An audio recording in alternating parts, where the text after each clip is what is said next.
salah satu materi di kelas ya bagi teman-teman member Kanal Club. Yuk kita dalemin lagi bagi teman-teman yang baru mau join besok. Yuk kita cobalah ya pelajari sedikit demi sedikit. Jadi gini teman-teman, kita bicara bagaimana mendelivery value brand kita menjadi sebuah penawaran gitu. Bisnis itu tidak butuh apa namanya inovasi yang berlebihan gitu kan, tidak perlu high tech dan lain sebagainya, tidak perlu bahasa filosofis. Yang dibutuhkan itu adalah offering penawaran. Bagaimana cara teman-teman melakukan penawaran kepada audiens itu goal utamanya sebenarnya di situ tuh. Kalau teman-teman berhasil menyampaikan sebuah offering dengan kalimat sederhana dan mengena dan mempersonalisasi dari target marketnya, audiensnya, itu akan cenderung lebih perform tuh. Oke, ini salah satu contoh ya. Salah satu contohnya ini dari brand saya nih, dari Kertabumi. Ini nih, headline-nya ini nih. Tampil memukau dan percaya diri di setiap acara penting dengan Kertabumi. Oke, ada beberapa elemen yang akan kita pelajarin di sini dan nanti teman-teman meng-create-nya bisa dengan bantuan ChatGPT ya. Oke, ini namanya sales headline teman-teman. Sales headline. Dia bisa ditaruh di mana aja, ya. Bisa di caption di atas sendiri, bisa di dalam gambar, bisa dalam video, tulisan di dalam video di awal, bisa jadi hook ya. Bagi teman-teman yang belum tahu hook itu apa, hook itu adalah 3 detik pertama video itu diputar. Oke, clickbait-nya di situ. Ini namanya sales headline. Oke, terus ada yang kecil di sini nih. Oke, ini namanya sales tagline. Sales tagline.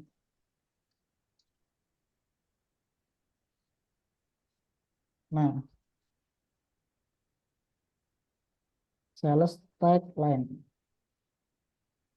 Oke, sebenarnya teman-teman tuh tinggal konsentrasi pada kreatifnya ya di sini ya. Kreatifnya, entah baik foto atau videonya, kemudian pesannya, pesan kuncinya di sini.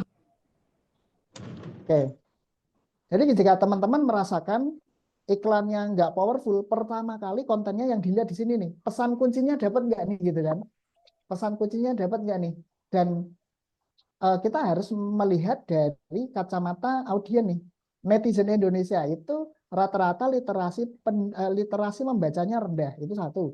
Kedua, newsfeed mereka, beranda mereka itu dipenuhi oleh berbagai macam informasi. Jika kita gagal membuat penawaran dalam singkat yang jelas dan padat, berarti kita sudah marketing kita udah gagal tuh. Oke, iklan kita akan di skip tuh, skip, skip, skip, bikin video skip, ini skip seperti itu. Maka konsentrasilah di sini dulu nih, ini harus nendang dulu gitu. Jadi teman-teman yang sudah berjalan iklannya, coba diperhatikan lagi tuh, perhatikan lagi 3 detik awalnya seperti apa. Kalau itu berupa video, kalau berupa foto, headline-nya seperti apa, pesan kuncinya seperti apa itu, key message-nya gitu. Oke, nah kita coba pelajarin perlahan ya elemennya ya. Oke, sales headline dan sales tagline. Sales headline dan sales tagline. Oke, sales headline itu elemennya adalah pertama, kita harus menyebutkan problem customer dulu. Oke, problemnya customer yang diselesaikan sama produk teman-teman. Nah, kenapa? Karena semua orang tuh nggak peduli produk kita, yang mereka pedulikan adalah problem mereka. Oke, bagi teman-teman yang member Kanal Club sudah bosen nih saya sampaikan, mau pilih mana? Orang yang jual mizon sama yang jual yang haus, yang haus, yang haus. Nah, tetap mesti akan jual yang haus gitu kan. Kalau mizon orang nggak akan peduli, tapi mereka peduli sama problem mereka. Yang haus, yang haus, yang haus, problem mereka haus, mereka akan nengok. Apapun yang Anda tawarkan, kalau itu menyelesaikan haus mereka, mereka beli. Gitu. Nah, jadi apa? Elemen paling penting adalah kita harus ngenotis ke mereka bahwa mereka itu punya masalah gitu loh. Oke. Problemnya ini nih. Ini harus benar-benar dinotis nih. Oke. Sebutkan problem itu dalam sebuah elemen headline Anda. Oke. Ini misal problem customernya adalah jerawat. Oke. Problemnya adalah jerawat. Oke. Terus kemudian unique value. Jadi bisnis teman-teman harus punya unique value. Nanti kita akan bedah di kelas ya. Unique value. Unique value proposition itu beda sama unique selling proposition. Unique selling proposition itu adalah bahasa dapur kita. Unique value proposition adalah bahasa customer. Bahasa customer. Nah, shortcutnya teman-teman bisa mengindikasi unique value bisnis teman-teman itu dari keyword. Ini unique value itu teman-teman bisa cek dari keyword, kata kunci yang sering disebut di testimoni. Oke, ini shortcutnya gitu. Tapi harus divalidasi ulang. Makanya nanti kita akan di kelas itu berbicara USP kamu itu apa, sinkron nggak sama unique value proposition-nya gitu kan. Jangan-jangan kamu menjual uh, keunggulan bahan bakunya, customer tuh nggak notice, malah membicarakan desainnya gitu kan. Nggak sinkron. Makanya ketika nggak sinkron, customer itu taunya adalah istimewanya produk ini tuh karena desainnya yang unik, tapi teman-teman nggak tahu itu, tahunya adalah bahan bakunya. Kedepannya bisnis teman-teman akan salah jalan itu. Salah jalan, wah bahan bakunya berarti inovasi, nggak ngefek apa-apa pada bisnisnya. Karena apa? Customer itu notisnya di desainnya gitu. Nah itu teman-teman bisa cek di keyword yang sering muncul nih di apa di testimoninya.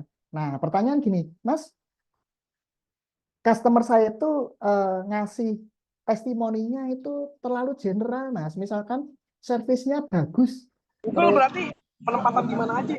terus setelah servisnya bagus, misal mengatakan produknya keren, tidak ada kata kunci yang spesifik, berarti teman-teman brandingnya masih belum berhasil, ya.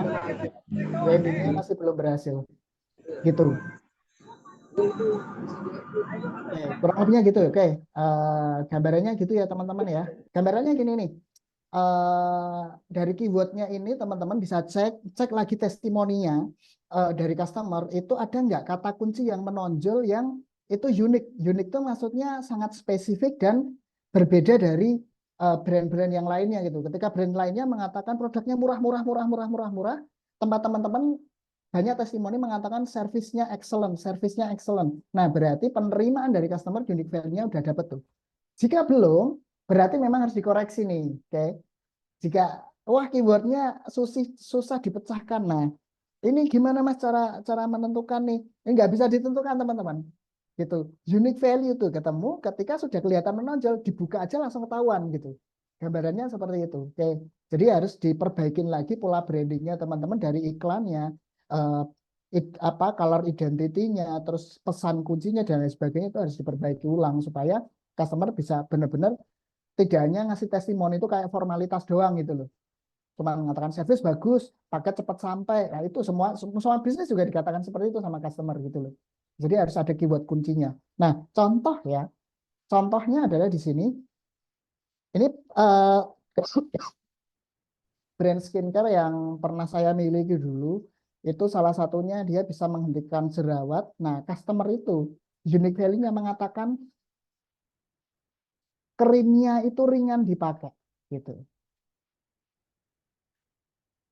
Krimnya itu ringan dipakai. Dapat ini nih, saya dapat unique value ringan. Di saat yang lain mengatakan macam-macam, ini saya dapatnya ringan.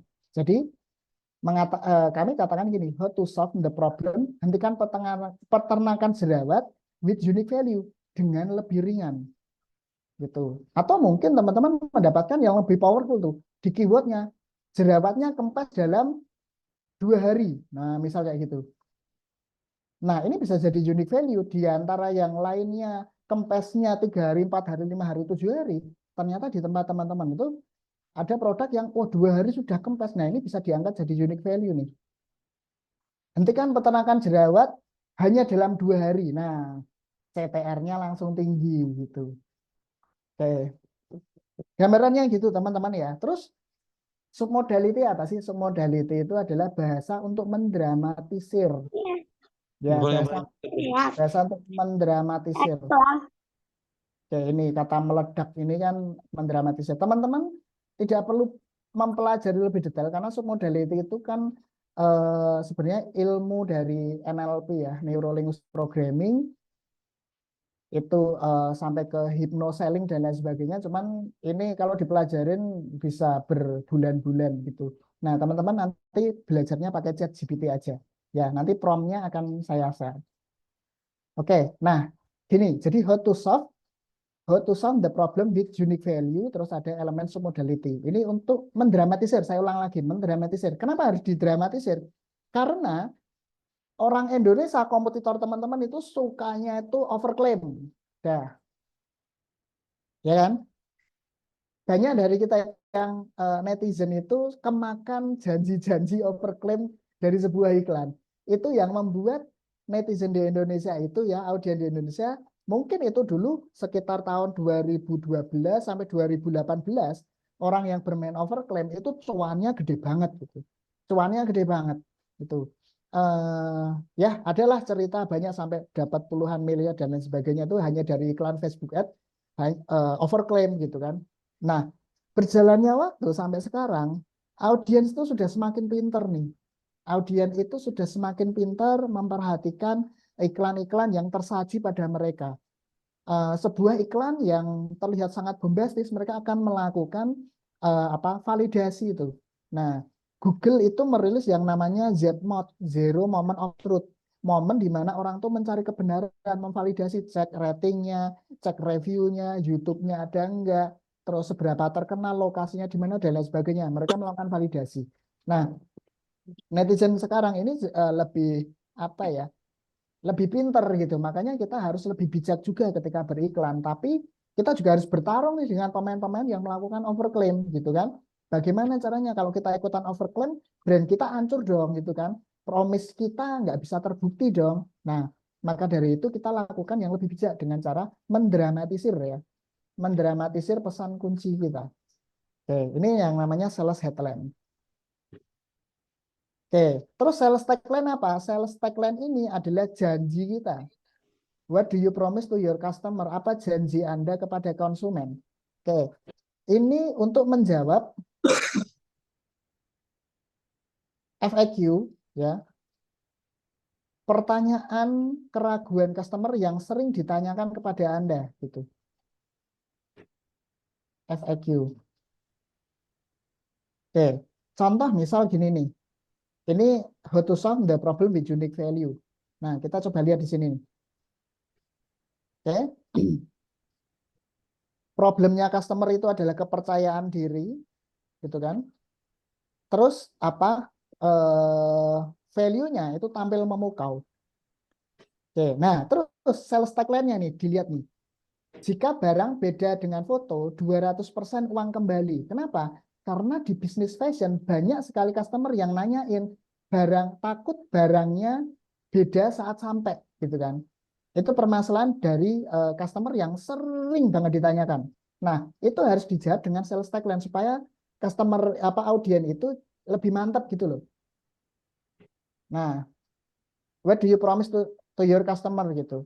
Nah, makanya teman-teman coba cek ulang di CS-nya ya, customer service-nya, pertanyaan-pertanyaan customer yang sering dilempar dan itu banyak sekali menjadi top isu dari customer yang meragukan bisnis teman-teman gitu. Apa itu isunya? Apa namanya? Permasalahan yang mereka sering tanyakan tuh apa tuh? Coba dicek lagi ke CS. Nah, itu dijawab pakai ini, pakai tagline supaya apa? Supaya gini nih, lead masuk ke CS itu lebih matang. Saya ulangi lagi ya. Jika dijawab dengan tagline, maka lead yang masuk ke CS lebih matang, udah nggak nanyain hal-hal seperti itu lagi. Gitu, lebih matang, tidak orang-orang yang belum well educated itu nggak masuk ke lead gitu loh. Gitu. Jadi lebih enteng. Jadi CS-nya itu jadi lebih enak untuk melakukan closingan, bahkan bisa melakukan upselling juga, itu lebih lebih mudah gitu. Oke, kita kembali lagi ke sini ya. Maka prakteknya gimana? Prakteknya kita coba cek nih, cek ya di sini nih. Problem customer apa sih yang diselesaikan? Kita coba tulis ya. Misal contohnya saya ngambil contoh ini dari salah satu member ya, punyanya Mas Khairul. itu sunscreen, ini memang. Problem marketnya ini nih, kulit gampang gosong kena paparan sinar matahari. Ini problemnya nih. Khawatir. Problemnya apa nih? Nah, teman-teman coba Aceh. deskripsikan Swadaya deh. apa namanya? Deskripsikan problemnya gitu ya, yang diselesaikan sama Nanti siang dikeluarin lagi ya. bisnis teman-teman nih. Oke, Bisa terus ada kemudian limit, unique value-nya apa nih gitu? Unique value-nya. Kita pundung lah ya. Oke. Mas Fajar bisa minta tolong Mas untuk bantu nge-mute Mas. Oke. Nah, oke. Saya ulangi lagi ya. Ini problem customer-nya apa, teman-teman. Terus unique value-nya apa? Itu harus di apa? Clear-kan dulu teman-teman. Unique value-nya apa nih gitu. Misal ini contoh unique value-nya adalah medical grade sunscreen medical grade yang memiliki SPF 30 dengan unique value proportion berupa ringan di wajah. Oke, saat digunakan itu ringan. Nah, misal contohnya. Submodality-nya nggak usah diisi teman-teman. Biarkan ChatGPT yang bantuin. Gitu. Oke, promise-nya nanti. Promise-nya teman-teman kalau promise harus dibikin sendiri. Nah, maka apa penawaran teman-teman itu kan? Headline sales headline-nya apa nih gitu kan? Nah, kita coba pakai prompt nih. Nih, contohnya ya jika problem marketnya adalah kulit gampang gosong kena paparan sinar matahari. Coba saya share ChatGPT ya. Sebentar.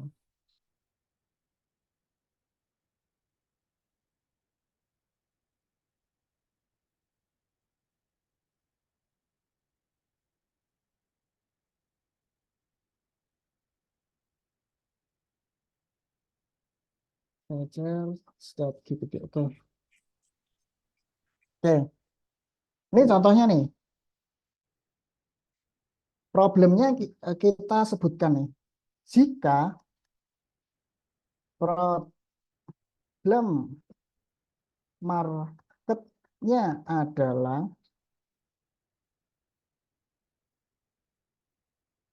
para wanita, sebentar, para wanita yang apa ya tadi ya? Oh, kulit gosong. Problem marketnya adalah kulit gosong karena terpapar sinar matahari. Oke, jika problem marketnya adalah kulit gosong karena terpapar sinar matahari, kemudian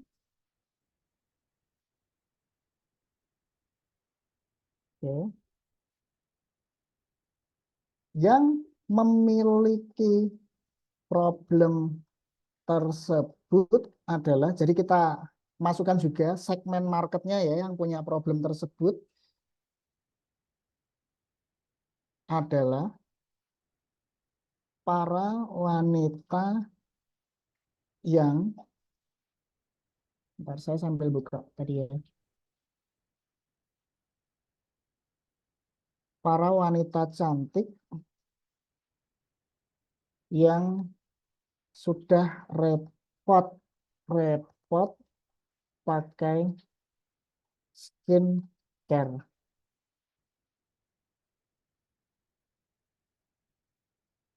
Nah, kemudian solusinya adalah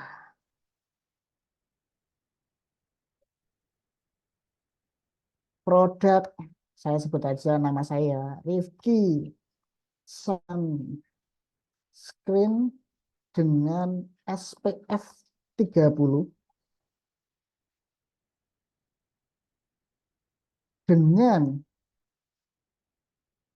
unique value proposition berupa ringan di wajah. Oke. Nah, maka buatkan, misal minta berapa ya? 15. Buatkan 15 contoh sales headline yang pertama ini persuasif. Nah, persuasif itu membujuk ya teman-teman ya. Bagi yang belum tahu istilah persuasif itu artinya apa, Mas? Persuasif itu artinya membujuk, yang apa ya namanya ya? Yang mengajak orang supaya mau memakai gitu ya. Itu yang persuasif. Nah, yang persuasif dan dramatis. Oke, kita enter.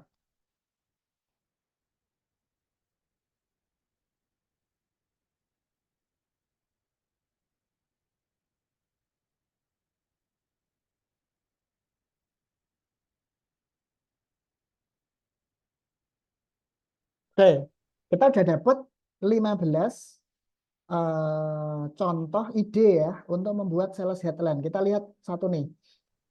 Nah, sekali lagi, tapi ini ya teman-teman ya, disclaimer ya. ChatGPT itu fungsinya untuk ngasih asis kita, membantu kita untuk nyari ide, gitu, untuk mendapatkan ide. Nah, oleh karena itu, apa namanya, teman-teman harus mengimprove nih bahasa-bahasanya supaya tidak kaku, gitu ya. Jadi harus diimprove. Nah, ini salah satu contohnya nih. Satu, bersinar tanpa bayang, Rifki Sunscreen SPF 30, kulit cantik bebas terbakar. Terobosan cantik, Rifki Sunscreen rahasia wanita berkulit sempurna. Melawan sinar dengan kilau, SPF 30, Rifki Sunscreen keanggunan tanpa batas. Kulit sehat, pesona terpancar, Rifki Sunscreen SPF 30, jawara keamanan kulit. Nah, dan seterusnya ya. Nah, ini bisa teman-teman improve sendiri. Misalkan dari 15 nggak ada yang cocok gitu kan. Eh, kita tinggal ini aja nih. Buatkan 10 lagi yang lebih apa ya, lebih friendly.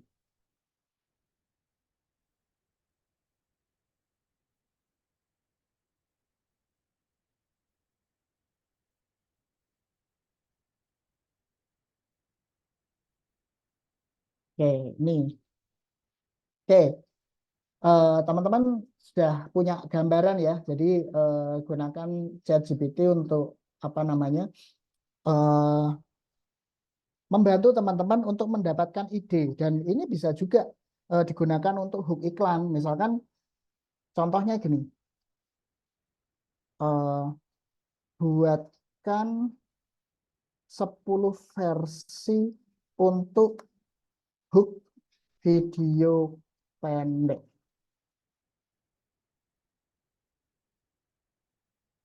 Ini nih.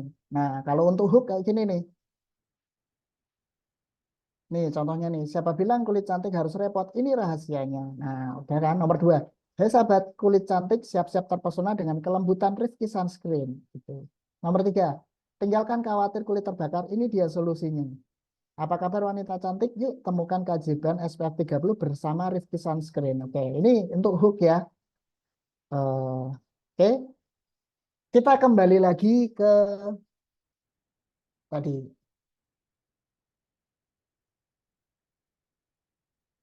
Oke,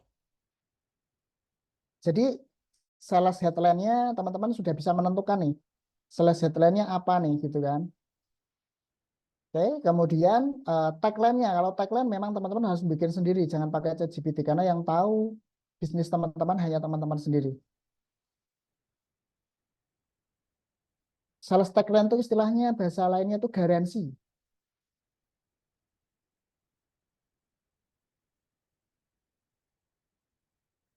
Oke, seperti itu ya. Ini nanti ada recordingnya kalau nggak salah ya. Ada recordingnya teman-teman. Kalau saya dalam penyampaiannya terlalu cepat, teman-teman bisa apa? Bisa cek recordingnya lagi. Oke. Nah, terus gini, pesan kunci atau sales headline ini adalah ibu dari copywriting, ya. Ibunya copywriting. Berarti ada anaknya dong. Anaknya apa sih? Anaknya adalah bodinya, gitu ya. Makanya kita apa punya beberapa funnel. Contohnya ini nih, funnelnya kan banyak dan funnel itu tuh sebenarnya apa ya namanya ya, sangat banyak sekali. Tapi dari pengalaman kita biasanya pakai 5 ini nih. Yang paling populer tuh AIDA, funnel AIDA nih. Funnel idea ini bisa, funnel ini bisa apa sih? Bisa untuk caption, bisa untuk kerangka landing page, bisa untuk sales script, naskah sebuah video dan lain sebagainya gitu ya. Ini tuh sebenarnya funnel itu apa sih? Funnel itu sebenarnya itu adalah step by step arah pikir manusia terhadap suatu. Jadi penggiringan terhadap suatu. Misal Aida dari attention diarahkan supaya dia interest gitu kan, supaya setelah interest supaya dia greget punya apa ya, rasa untuk pengen segera memiliki sebuah produk, habis itu actionnya itu kalau ide itu yang sering dipakai orang-orang gitu ya. Terus ada ACCA. Nah, bedanya apa Mas kalau ide sama ACCA? Ya ide ini yang paling umum, ini memang paling fleksibel untuk berbagai macam jenis produk. Nah, jika teman-teman punya produk yang itu menjadi produk revolusioner yang sangat baru, solusi baru gitu ya. Misal teman-teman itu bisa ngejual sendal jepit untuk menyelesaikan masalah diabetes misalkan. Kan nggak ada di luaran, tapi ternyata teman-teman bisa menemukan. Nah, itu bisa pakai ACCA nih. Bisa pakai ACCA. Karena dia lebih dalam lagi menjelaskan tentang problem si customer. Nih, awareness, digali lagi, nggak langsung bikin interest. Dia comprehension dulu nih, jelaskan kenapa problem itu berdampak bagi audien gitu kan. Terus conviction, yakinkan, tekankan audien agar mau bertindak, action dan lain sebagainya. Oke.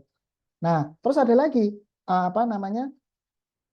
Jika customernya itu lebih banyak segmennya adalah segmen wanita yang apa namanya segmen perempuan, maka pakailah Quest teman-teman. Produk solusi biasanya untuk segmen wanita, contohnya untuk slimming, kolagen, itu bisa pakai Quest. Gitu. Oke ya. Nah, terus kalau apa namanya produk teman-teman itu customernya itu sudah aware gitu ya, sudah tahulah produk. Misalkan teman-teman jualan apa ya, vitamin C. Semua orang sudah tahu tuh vitamin C itu kelebihannya apa, buat apa, pakailah PAS. Oke. Tapi kalau produk teman-teman lebih general lagi, pokoknya gampang dijual, apa orang sudah tahu, itu bisa pakai FAB. Contohnya apa sih? Produk fashion. Produk fashion itu misal jualan gamis terbuat dari katun rayon gitu ya. Semua wanita tahu rayon itu kelebihannya apa. Kita nggak usah cerita rayon punya keunggulan ini, seratnya gini, nggak perlu. Semua wanita sudah tahu tuh rayon apa. Nah, bisa pakai FAB. Hanya fitur, advantage, dan benefit sudah kelar. Nah, terus Mas, prakteknya gimana Mas? Kok saya pusing gitu kan? Nah, ya sudah, yang mikir itu ChatGPT aja gitu kan. AIDA, ACCA, Quest, PAS, FAB. Nah, contohnya gini nih. Misal bikin apa ya? Bikin video. Oke. Nah, ini contohnya nih, hai sahabat baca, kita ambil hooknya yang mana ya? Misal yang ini nih, nomor 4 nih. Jika hooknya adalah ini, oke, jika hooknya adalah ini, apa kabar wanita cantik? Yuk temukan keajaiban SPF 30 bersama Rifki Sunscreen. Tolong buatkan naskah untuk video pendek berdurasi misal berapa ya 40 detik dengan funnel AIDA. Enter.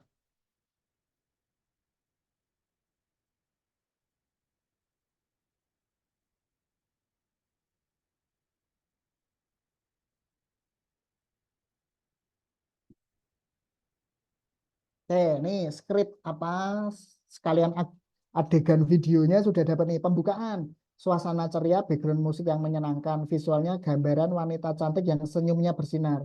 Speaker, nah voice-nya mengatakan apa kabar wanita cantik gitu kan. Awareness-nya siapa yang tidak ingin kulit cantik tanpa drama. Sinar matahari adalah sahabat kita, tapi juga bisa jadi musuh gitu. Yuk temukan keajaiban SPF 30 bersama Rifki Sunscreen, perlindungan maksimal tanpa rasa berat di wajah. Bla bla bla bla bla bla. Oke, terus kita coba lagi nih misal buat buatkan lagi dengan funnel ACCA.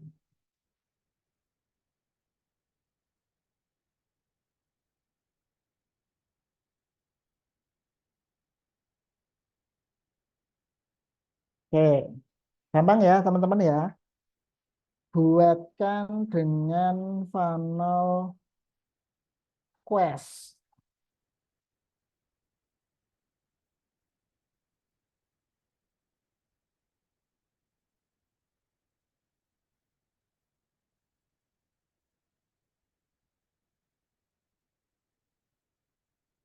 Oke, buatkan dengan funnel PAS.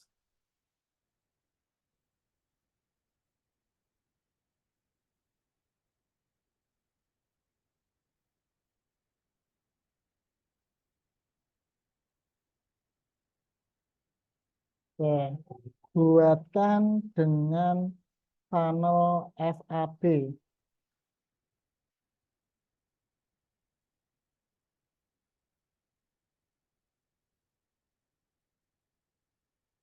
Oke, gampang ya teman-teman ya. Jadi idenya masih bisa banyak lagi. Nah, ini contoh untuk hook video. Sorry, contoh untuk apa namanya dalam satu video tuh rangkaiannya seperti apa nih, pakai funnel yang mana gitu kan. Nah, misal contohnya pakai untuk apa ya? Untuk caption, misal gitu ya. Contohnya, misal saya ambil, bentar, saya ngambil sales headline-nya yang ini nih, kulit sehat. Jika sales headline-nya adalah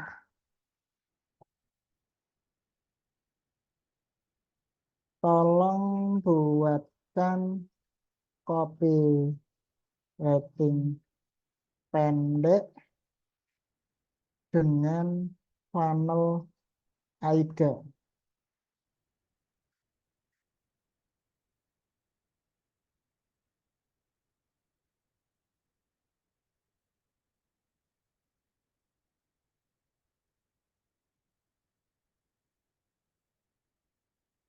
Oh, sorry. Ini masih ke bawah ke prompt sebelumnya ya.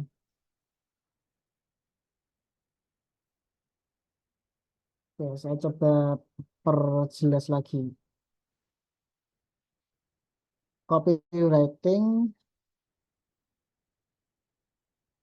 untuk caption pendek dengan funnel AIDA. Oke, ini untuk caption. Pesona sejati dimulai dari kulit sehat.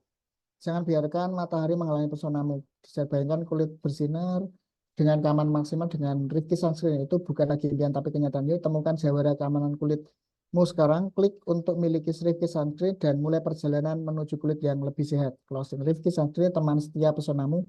Bersinarlah dengan keamanan kulit terbaik. Oke. Ini salah satu contohnya ya. Dan ini bisa digunakan untuk apa? Landing page juga gitu ya. Untuk kerangka landing page juga bisa digunakan. Begitu teman-teman.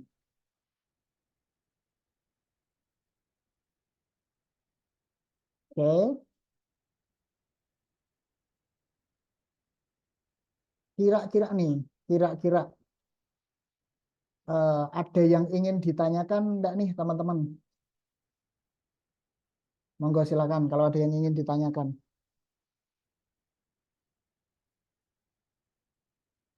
Teman-teman bisa share di apa? Mas, Chat. kalau submodality itu fungsinya apa ya? Gimana Om? Yang submodality tadi kan Oh, so di modality. itu fungsinya apa ya?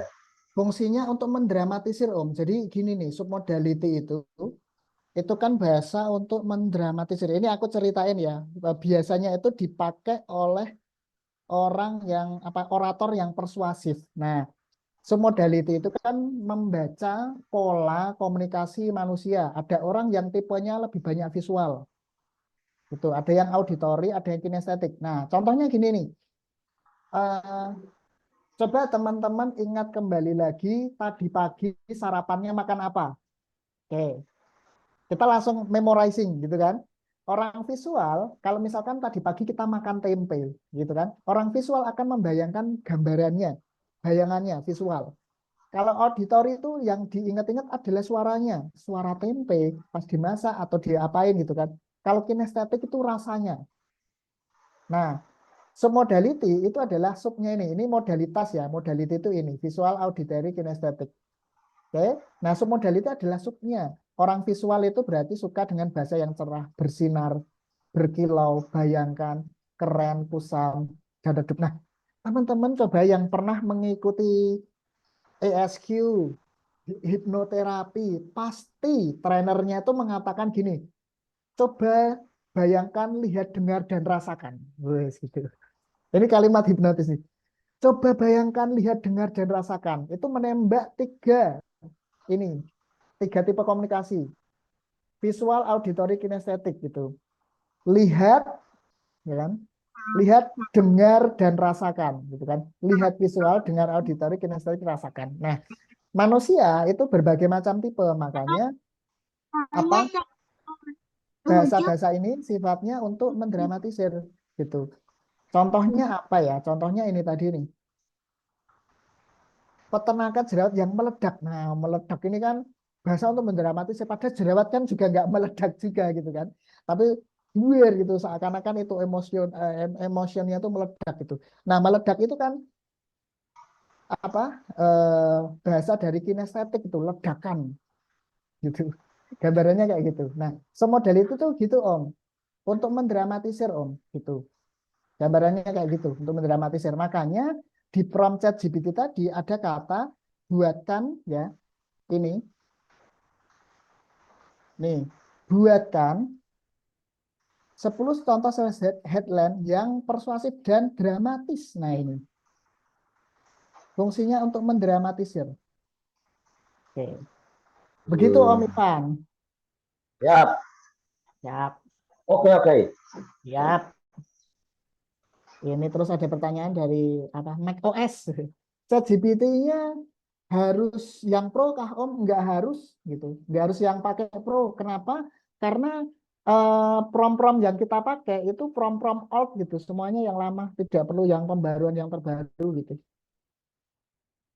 Itu nggak harus yang terbaru. Ini saya nggak pakai yang pro gitu. Saya pakai yang biasa kok, yang gratisan.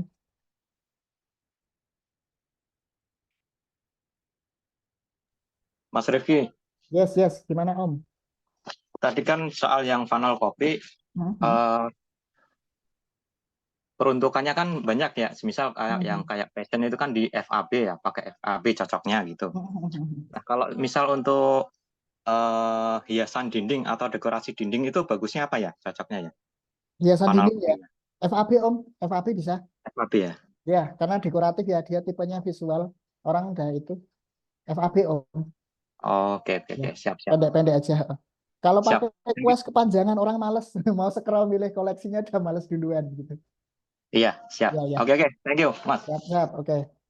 Izin ya teman-teman ya sambil rokokan ya kita santai ya. Ada lagi nggak nih pertanyaannya? Dari ini Fendi, kalau yang offering kemitraan atau business opportunity bagusnya pakai AIDA atau yang mana Mas? Nah, tergantung segmennya Om. Paling general AIDA itu paling aman. Paling aman tuh emang AIDA. Nah, kalau misalkan lebih dalam lagi, lebih panjang lagi itu bisa pakai ACCA. Ya mungkin dia bolak-balik ya, anaknya cuma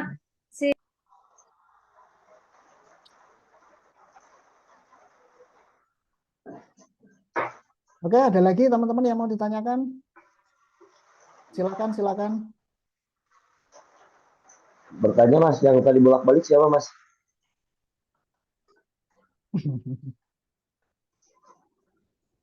Bocor. Bocor. Siap. Lagi apa Om Ivan? Ya lagi nonton Mas. Mengikuti pelajaran. Oke, yuk lanjut yuk. Ada lagi yang mau ditanyakan yuk. Simple ya ini ya. Bisa dipraktekkan ya. Cintanya Om. Ya, monggo. Ya, dari Faisal. Ini tanya untuk, tadi kan sudah dibikin prom ya, misalkan AIDA, CCA dengan sales headline-nya. Misalnya kita buat bikin video, itu sudah ada skripnya. Tapi kalau misalkan kita bikin video dengan skrip seperti itu, berarti videonya benar-benar short video ya Mas ya hasilnya. Mas, tergantung dari promnya Mas. Kalau tadi kan saya ngambil contohnya durasi berapa ya tadi? 40 detik Mas.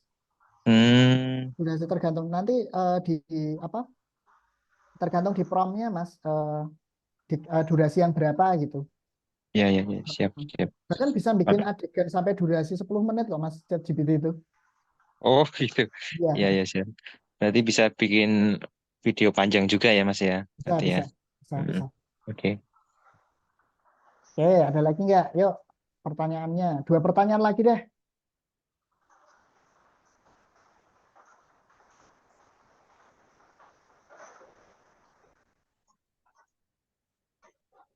Yuk, monggo. 2 pertanyaan lagi, silahkan.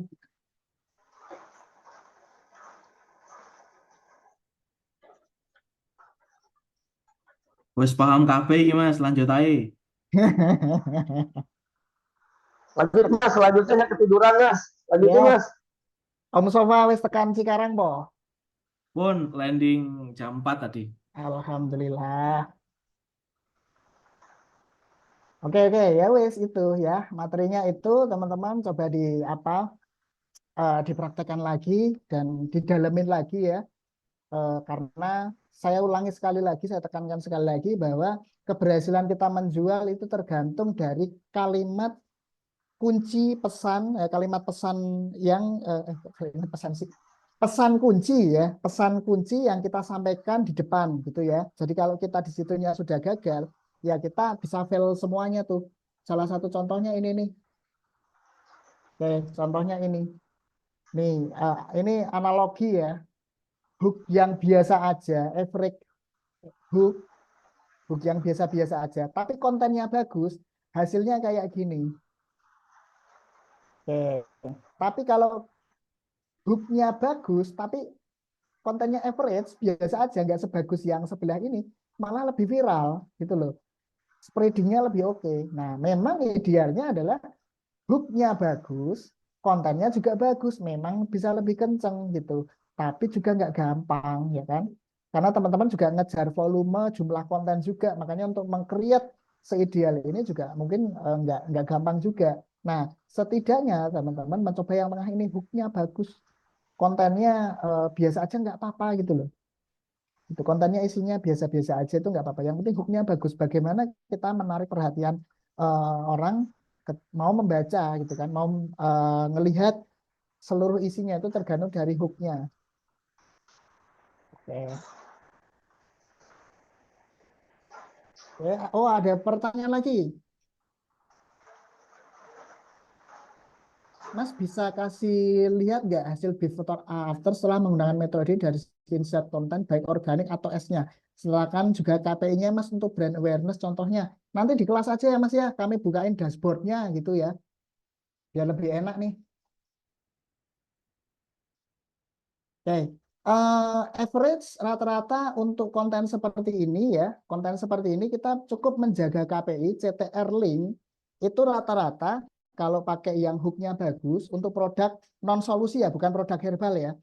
Produk yang CPM-nya masih murah-murah lah, biasanya di angka 15.000, 20.000. Itu CTR link untuk video rata-rata di 2%. Kalau untuk foto itu 1%. Nah, kalau yang cukup nendang biasanya bisa di 1,5%, 2%, bahkan lebih. Kalau untuk produk solusi bisa nyampe 7% sampai 10%. Rata-rata gitu. Itu KPI-nya yang kita pakai. Ya. Nanti kita buka-bukaan dashboard aja di kelas. Oke, terus tips untuk membuat kalimat perintah di ChatGPT yang benar seperti apa Om biar ChatGPT bisa menjawab sesuai dengan yang kita mau. Nah, sementara kita pakai prom-prom yang kita pakai ini aja ya teman-teman ya. Jadi kan itu bahasa sistem ya, bahasa sistem. Jadi penggunaan seperti tanda koma, apa tanda petik dan sebagainya, teman-teman kopas ini aja nih yang saya share ini gitu. Mas, menurut Mas kekuatan konten yang pakai harga coret atau diskon-diskon itu gimana Mas? Nah, bagus kalau ada impact-nya. Jadi sebenarnya gini nih, contoh konten konten ya. Kalau kami biasanya konten itu harga coret kan ada di landing page. Jika dari landing page ke call to action itu sudah dikasih harga coret tetapi masih under 15%, berarti harga coret kita nggak begitu powerful tuh. Harusnya kalau ada harga coret itu lebih dari 15 bahkan 20%. Itu average rata-rata ya, average-nya seperti itu. Nah, biasanya yang saya lakukan adalah gini, saya mengkoreksi ke tempat kami itu udah dikasih harga coret, tapi dari landing page view ke add to chart, misalnya cuma dapatnya 9%, 10%, 11%, itu harga coretnya saya take down tuh. Karena ini nggak nendang gitu loh, nggak nendang. Harusnya harga coret itu impact-nya bisa naik sampai 20% gitu. Itu Mbak Selvia. List materinya dong Mas. Oke, list materinya yang pertama kita akan membahas tentang kompetitif metric ya.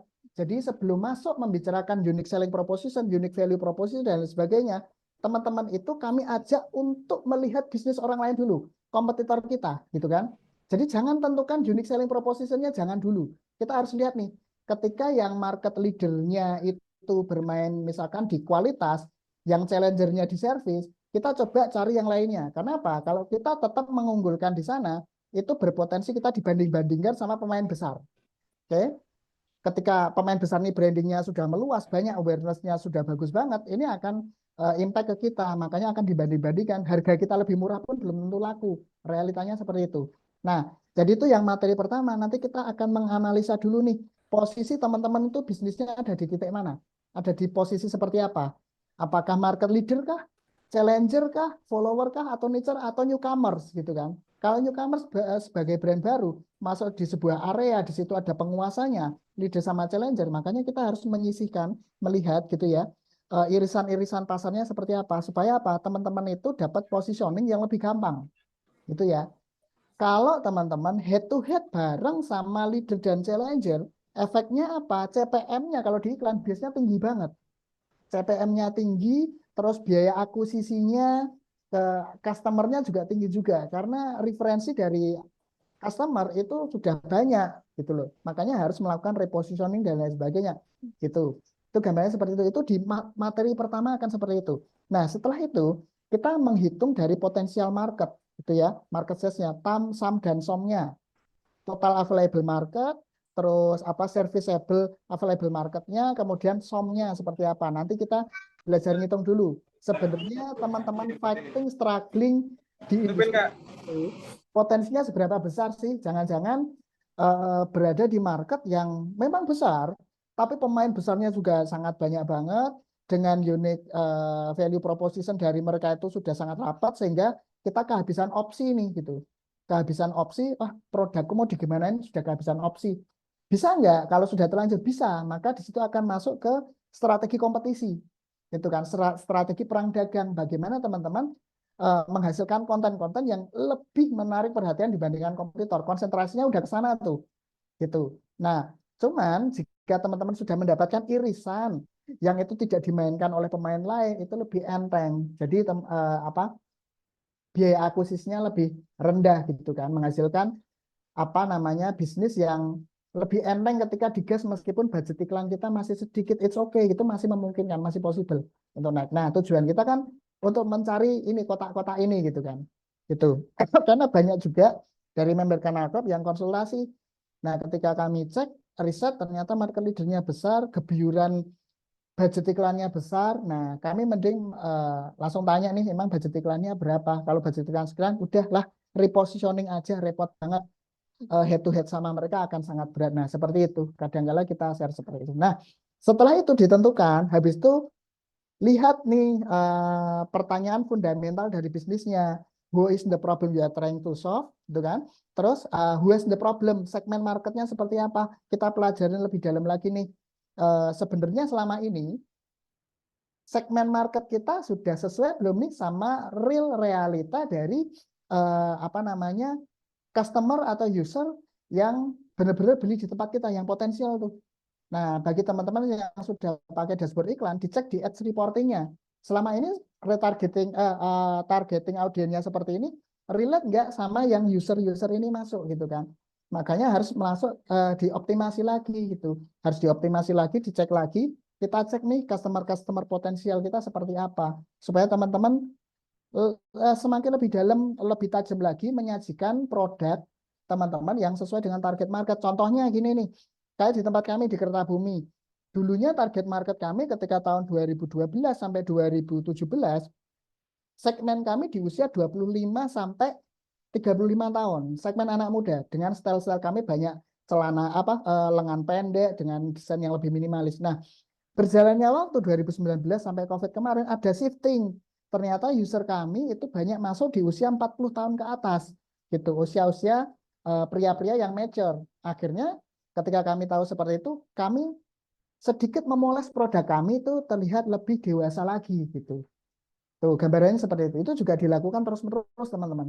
Supaya apa? Supaya bisnis teman-teman tetap relevan, tidak terinjak oleh persaingan-persaingan yang terjadi di pasar.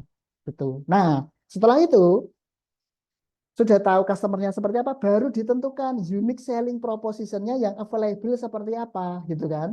Nah, ketika sudah dibuat unique selling proposition-nya, kemudian ada unique value proposition, kita compare tuh. Unique selling proposition-nya yang Anda set up itu seperti ini, coba cek customer feedback-nya seperti ini, nyambung atau enggak nih. Jangan-jangan Anda membuat branding seperti ini, customer tidak menerima pesan tersebut, sehingga brandingnya enggak dapat, sehingga apa? Repeat order-nya enggak bisa maksimal. Karena tidak sesuai gitu kan. Gitu. Nah, terus lanjut setelah itu, unique selling proposition, ketemu unique value proposition, dan lain sebagainya. Terus kemudian belajar tentang key message, sales headline, seperti ini nih, sales headline-nya, oh, unique value-ku kayak gini nih, berarti sales headline-nya gini, bla bla bla bla bla bla. Habis itu bicara tentang kreatifnya. Kreatifnya itu contohnya ini nih. Rule dari kreatifnya kita nih gitu kan. Tone of voice-nya seperti apa, tone color-nya, personality, story, dan environment-nya seperti apa. Sehingga menghasilkan talent, nuansa, skenario, dan lokasi foto. Dan ini harus dikomunikasikan secara konsisten. Supaya apa? Supaya customer bisa menandai, oh brand ini tuh kontennya kayak gini, kayak gini, kayak gini. Gitu kan. Kecenderungannya kayak gini. Ada sebuah konsistensi yang dibangun. Efeknya apa?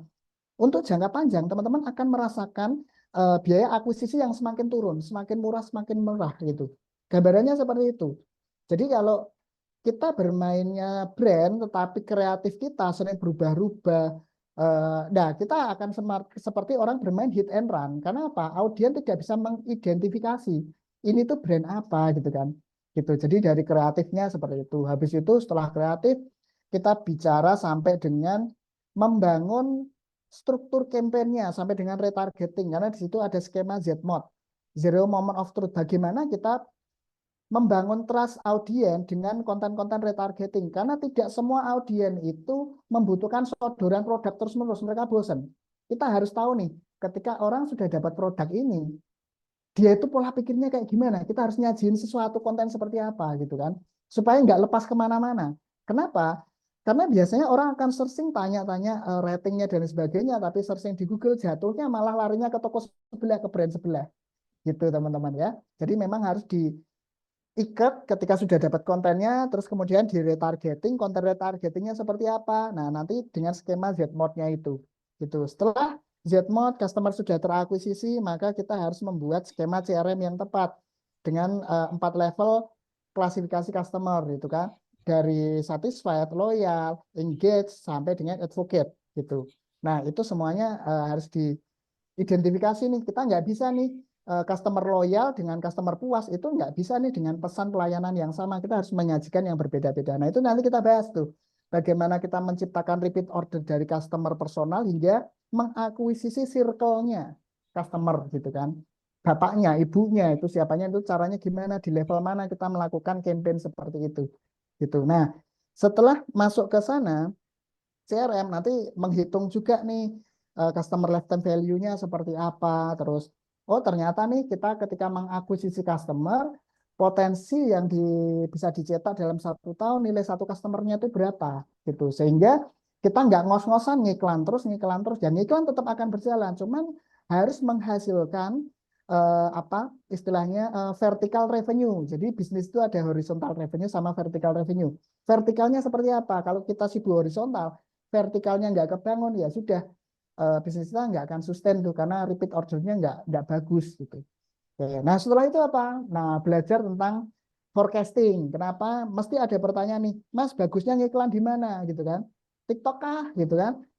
Facebook Ads kah, Google kah, gitu kan, iklan di Shopee kah, dan lain sebagainya, itu dipecahkan pakai sales forecast. Karena semua platform itu punya porsi.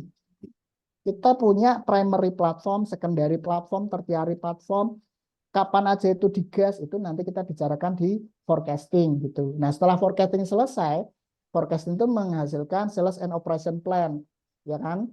Perencanaan, penjualan, dan operasional mungkin selama 1 tahun ke depan. Habis itu masuk ke tim gitu, karena bagaimanapun juga kita sangat tergantung dengan tim, teman-teman. Seorang CEO founder yang hebat bisnisnya tidak akan bagus jika timnya melempem. Makanya polanya dibalik, kita menentukan target, habis itu baru bertanya siapa yang capable untuk bisa mencetak target ini. Maka ketika kita punya tim, kita akan lakukan screening ulang tim kita itu yang capable siapa aja gitu. Kayak sebuah klub sepak bola, ketika berganti musim ada target baru, mereka akan melakukan perlombaan squad gitu kan. Itu juga sama dalam sebuah bisnis juga seperti itu.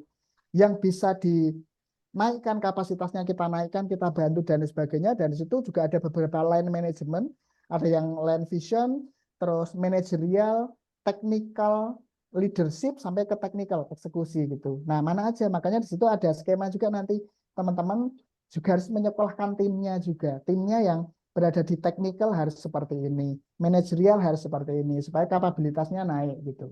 Nah, setelah seperti itu selesai, ya sudah teman-teman. Materinya dari brand sampai dengan tim semuanya, dan itu kita akan bahas selama 2 hari. Gitu, panjang lebar sekali ya. Oke, dan itu apa namanya menjadi apa ya? Diskusi yang akan berlanjut, karena biasanya bottleneck dari sebuah bisnis itu bukan masalah platformnya, bukan masalah modalnya. Modal bisa dicari, platform itu bisa kita pelajari, tapi biasanya ada pada tim kita bottlenecknya. Makanya itu yang harus kita develop terus-menerus itu. Oke, gambarannya seperti itu ya teman-teman ya. Mas Rizky ya, list materinya seperti itu. Nanti kita bisa diskusi lebih banyak lagi, apalagi teman-teman yang sudah join di kanal klub. Biasanya kita ngopi-ngopi juga gitu ya, karena bisnis itu sebenarnya dari kita itu kebutuhannya itu hanya butuh teman ngobrol sebenarnya gitu. Nah, makanya kanal klub ini pintu masuknya lewat kelas supaya apa? Supaya kita punya framework yang sama.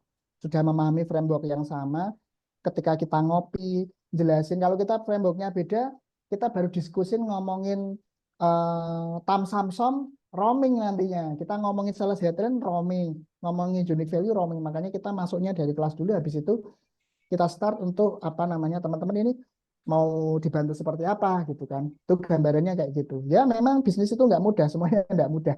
Gitu. Kalau mudah kita semuanya sudah kaya guys gitu ya. Kita mungkin udah nggak zoom kayak gini lagi, kita sudah liburan gitu ya, passive income triliunan gitu. Kalau bisnis itu mudah kan seperti itu gitu. Oke gitu ya teman-teman ya gambarannya. Semoga pertemuan kali ini menjadikan berkah untuk kita semuanya, dan terutama bagi teman-teman semuanya. Kami memahami teman-teman yang ada di sini ada yang bisnisnya baik-baik saja, ada bisnisnya yang lagi kerja keras struggling, ada yang sedang bisnisnya tidak baik-baik saja. Kami memahami. Semoga pertemuan kali ini membawakan berkah supaya apa? Yang lagi kesulitan bisnisnya akan dimudahkan, didapatkan jalan supaya rezekinya berlimpah. Yang lagi bisnisnya baik-baik saja, semoga bisa membawa keberkahan dan lebih sustain lagi bisnisnya. Yang lagi scale up supaya semoga bisa scale up lebih tinggi lagi. Gitu teman-teman ya, amin ya. Nah oke, mungkin dari saya cukup sekian, kita lanjut lagi next time teman-teman. Semoga bisa berlanjut lagi silaturahmi kita, dan sehat selalu, berkah dan bahagia untuk kita semuanya. Oke, saya kembalikan lagi ke Mas Fajar. Terima kasih. Wassalamualaikum warahmatullahi wabarakatuh. Waalaikumsalam. Oke, terima kasih banyak Mas Rifki atas materi yang disampaikan. Menarik sekali buat teman-teman yang nanti ikut kelas, pasti udah nggak sabar banget untuk dengerin materi yang lebih lengkap lagi. Nah, buat teman-teman yang belum ikutan atau mungkin masih mendengarkan dan penasaran, kita masih buka nih untuk pendaftaran sampai di hari Sabtu nanti, maksimal Jumat besok terakhir berarti. Nah, gitu aja. Nanti bisa coba chat ke nomor admin yang kemarin sempat listing informasi webinar. Nah, bisa tanya-tanya dulu atau nanti mungkin bisa bantu booking hotel kalau misal ada kesulitan. Mungkin itu saja. Sampai ketemu di kelas nanti di hari Sabtu dan Minggu. Saya Fajar. Assalamualaikum warahmatullahi wabarakatuh. Waalaikumsalam warahmatullahi wabarakatuh.